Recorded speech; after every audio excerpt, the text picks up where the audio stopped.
এইবার ছদ্মবেশের পালা।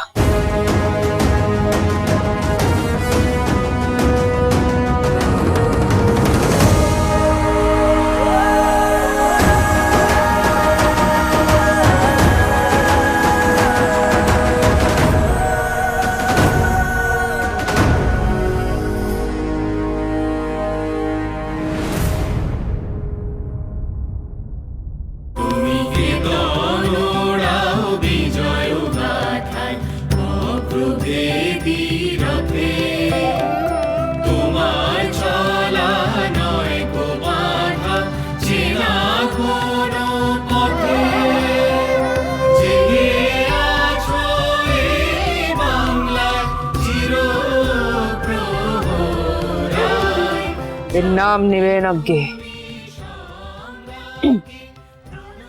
বোঝা যাচ্ছে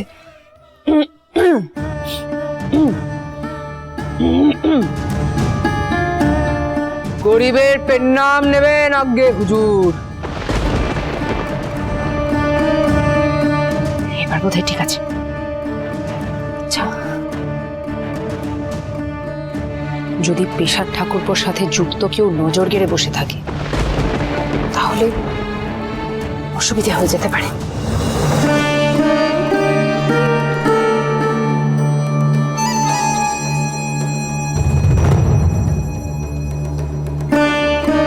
এইভাবে যদি কেউ ঘরে খোঁজাখুঁজি করতে আসে অন্তত আপাতভাবে কেউ সন্দেহ করবে না। ঠিক আছে।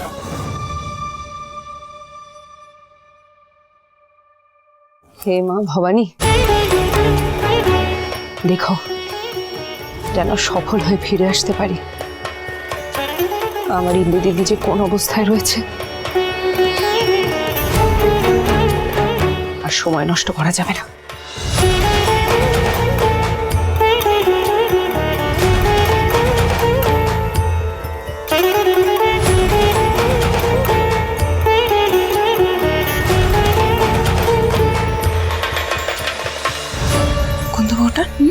সত্য ঠাকুর প্রতিভান মশাই সবাই তো এই ঘর থেকে বের হলো, তার মানে রাজরানী সেও এ ঘরেই আছে, তাই না?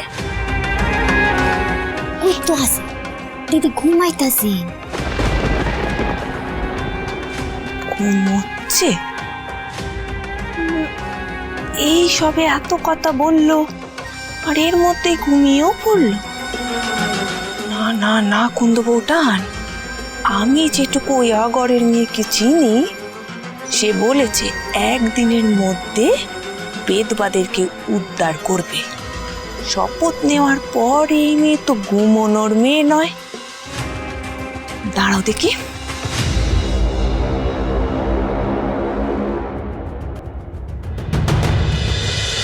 রাজরাজেশ্বরী রানী ভবানী, সোম থেকে রবি প্রতিদিন বিকেল ৫টায় স্টার জলসায়।